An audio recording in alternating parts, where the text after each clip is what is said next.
قرآن کی تلاوت اس نظریے سے کریں کہ اس سے بڑا علم کوئی نہیں ہے. قرآن کی تلاوت اس نظریے سے کریں کہ اس سے بڑی معرفت کوئی نہیں ہے. قرآن کی تلاوت اس نظریے سے کریں کہ اس سے بہترین علم کوئی نہیں ہے. ابن مسعود رضی اللہ تعالی عنہ فرماتے ہیں رسول اللہ صلی اللہ علیہ وسلم نے فرمایا اگر تمہیں علم سیکھنے کی خواہش ظاہر ہو جائے, خواہش پیدا ہو جائے, اگر تمہیں اپنی زندگی کے حقائق کا ادراک کرنا چاہو تو اپنے اس قرآن کو کھول لیا کرو, کیونکہ اس کے اندر پرانی کتابوں کا الہامی کتابوں کا ذکر کیا گیا ہے اور قیامت تک آنے والی تمام انسانیت کا بھی ذکر ہے, تمام انسانیت کی ضروریات کا بھی ذکر ہے. رسول اللہ صلی اللہ علیہ وآلہ وسلم نے فرمایا, ابو ہریرہ رضی اللہ تعالی عنہ فرماتے ہیں البیت الذی یتلی فیہ کتاب اللہ, جس گھر میں کتاب اللہ کی تلاوت کی جاتی ہے وہاں پہ خیر و برکت آ جاتی ہے. اس خیر و برکت کی وجہ سے اللہ کے نورانی فرشتے اس گھر میں اپنی ٹھکانہ, اپنی جگہ بنا لیتے ہیں. جب وہ اپنی جگہ بناتے ہیں تو شیاطین وہاں سے چلے جاتے ہیں, بھاگ جاتے ہیں. ابو ہریرہ رضی اللہ تعالیٰ عنہ فرماتے ہیں رسول اللہ صلی اللہ علیہ وسلم نے فرمایا جس گھر میں اللہ تعالیٰ کی کتاب کی تلاوت نہیں کی جاتی وہاں سے خیر و برکت اٹھا لی جاتی ہے, فرشتے اپنی جگہ چھوڑ کر چلے جاتے ہیں. اور اس کے ساتھ ساتھ کیا ہوتا ہے کہ شیطان اس گھر کو اپنا بسیرا بنا لیتا ہے, اپنا ٹھکانہ بنا لیتا ہے. رسول اللہ صلی اللہ علیہ وسلم نے اتنی تعلیمات دی. قرآن پڑھنے کا ایک نظریہ یہ بھی ہونا چاہیے کہ میں اس قرآن کی تلاوت کرنے لگا ہوں, اس قرآن کی تلاوت کروں گا مجھے اللہ تعالیٰ سے اس کی مدد ملے گی. قرآن کی تلاوت اس نظریے سے کریں کہ اس کے پڑھنے سے مجھے اجر ملے گا. قرآن کی تلاوت اس نظریے سے کریں کہ اس کے پڑھنے سے مجھے ثواب ملے گا.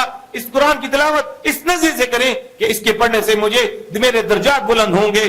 سامعین محترم, رسول اللہ صلی اللہ علیہ وآلہ وسلم نے فرمایا من قرأ حرفا من کتاب اللہ, جب کوئی انسان کسی حرف کی قرآن کی تلاوت کرتا ہے, قرآن کے کسی حرف کی تلاوت کرتا ہے تو اس کو ایک نہیں اس حرف کے بدلے میں 10 نیکیاں ملتی ہیں, 10 نیکیاں ملتی ہیں. رسول اللہ صلی اللہ علیہ وسلم نے فرمایا الف حرف ولام حرف ومیم حرف. رسول اللہ صلی اللہ علیہ وسلم نے فرمایا یہ 3 حرف جو ہیں اس کی 3 نیکیاں نہیں ہیں بلکہ اس کی 30 نیکیاں ملیں گی. اللہ اکبر. قرآن پڑھنے کا نظریہ ہمارا یہ بھی ہونا چاہیے کہ اس قرآن کو پڑھنے میں جب میں اس قرآن کو پڑھوں گا تو میں اس پر عمل کروں گا. اس نظریے سے پڑھیں کہ قرآن کو پڑھوں گا تو اس کے اوپر عمل کروں گا, قرآن کو پڑھوں گا تو اپنے زاویوں کو درست کروں گا. اس قرآن کو پڑھنے کی ایک مقصد یہ بھی ہونا چاہیے, ایک نظریہ یہ بھی ہونا چاہیے کہ میں اپنے مطابق اس قرآن کے مطابق اپنے آپ کو ڈھالوں گا. سامعین محترم, حسن بصری رحمت اللہ علیہ فرماتے ہیں اس قرآن کو لوگوں کو حکم دیا گیا تھا کہ وہ اس قرآن کو پڑھیں, اس قرآن کے اوپر عمل کریں. لوگوں نے پڑھنے کو ہی عمل بنا لیا, عمل کرنا چھوڑ دیا, لیکن پڑھنا ہے وہی عمل سمجھ لیا, سمجھنا چھوڑ دیا. سامعین محترم, رسول اللہ صلی اللہ علیہ وسلم کے صحابہ عثمان بن عفان رضی اللہ تعالیٰ عنہ فرماتے ہیں ہم میں سے ہر شخص کو 10 آیات سکھائی جاتی, اس وقت تک آگے نہ بڑھا جاتا جب تک اس کے اوپر سمجھ نہ لیتے, غور و فکر نہ کر لیتے, تدبر نہ کر لیتے, اس کو سمجھ نہ لیتے, اس وقت تک آگے نہ بڑھتے. ہمیں رسول اللہ صلی اللہ علیہ وسلم 2 چیزیں سکھاتے, علم بھی سکھاتے, عمل کرنا بھی سکھاتے. یہ تھی ان کی تربیت رسول اللہ صلی اللہ علیہ وسلم کی. آج ہم نے صرف قرآن کو پڑھنا سیکھ لیا, اس کے اوپر عمل کرنا نہیں سیکھا. یہ ہماری بہت بڑی کوتاہی ہے. سامعین محترم, قرآن پڑھنے کا نظریہ, قرآن پڑھنے کا مقصد ایک یہ بھی ہونا چاہیے کہ اب میں اللہ تعالیٰ کے ساتھ ہم کلام ہونے لگا ہوں, اب میں اللہ تعالیٰ کے ساتھ ہم کلام ہونے لگی ہوں. قرآن پڑھنے کا نظریہ ایک یہ بھی ہونا چاہیے کہ اب میں اللہ تعالیٰ کے سامنے اپنی مناجات رکھنے لگا ہوں, اپنی مناجات رکھنے لگی ہوں. اب میرے درمیان اور قرآن کے درمیان اس دوران کوئی نہیں ہوگا, میں ہوں گا, میرا قرآن ہوگا اور میرا اللہ ہوگا. میں اللہ کے ساتھ اپنی مناجات کروں گا, اللہ کے سامنے اپنی تعریف, اللہ کی تعریف کروں گا, اور میں گلے شکوے جو کرنے ہیں اللہ تعالیٰ کے سامنے کروں گا. یہی طرز عمل رسول اللہ صلی اللہ علیہ وآلہ وسلم کا ہوتا تھا. صحابہ کرام رضی اللہ عنہم اجمعین اور صحابیات کا طرز زندگی کیا تھا؟ اسماء رضی اللہ تعالی عنہا کیا کرتی ہیں؟ فمن اللہ علینا ووقانا عذاب السموم. یہ آیت پڑھتی ہیں, روتی رہتی ہیں, ساری رات بنتی رہتی ہیں کہ اللہ تعالیٰ کا ہم پر کتنا بڑا احسان عظیم ہے کہ اس نے ہمیں گرم تیز عذاب سے بچا کے اس نے ہمیں امن میں دے دیا. ساری رات یہی دعا پڑھتی رہتی ہیں, ساری رات یہی آیت پڑھتی رہتی ہیں. محمد بن کعب یہ پڑھتے ہیں, روتے رہتے ہیں, پڑھتے رہتے ہیں. اذا زلزلت الارض زلزالها واخرجت الارض اثقالها وقال الانسان ما لها, زمین ہلا دی جائے گی اور انسان کہے گا یہ کیا ہو رہا ہے, سب کچھ زمین اکھاڑ کے نیچے سے اکھاڑ کے نکال دے گی اور انسان پریشان ہوگا. یہ آیت پڑھتے ہیں, روتے رہتے ہیں, روتے رہتے ہیں, پڑھتے رہتے ہیں. اللہ اکبر.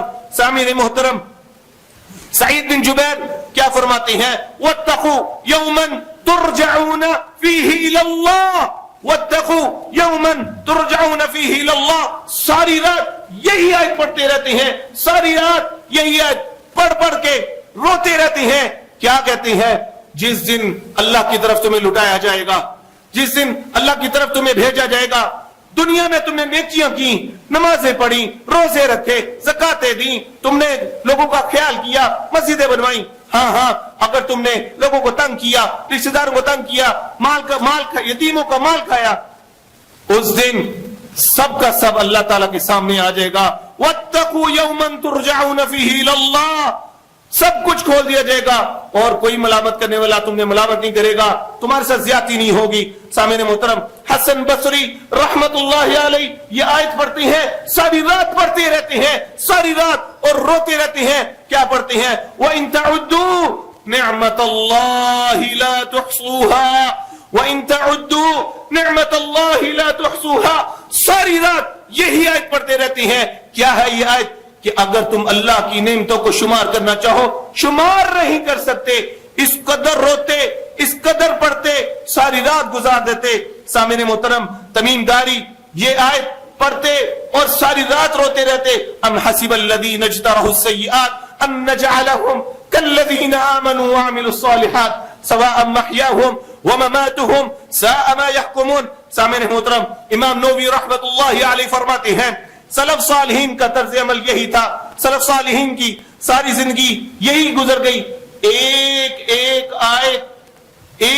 آیت کے اوپر ساری رات گزار دیتے, یا ایک آیت کا کچھ حصہ اس میں ساری رات گزار دیتے, پڑھتے رہتے, غور و فکر کرتے, تدبر کرتے, تفکر کرتے.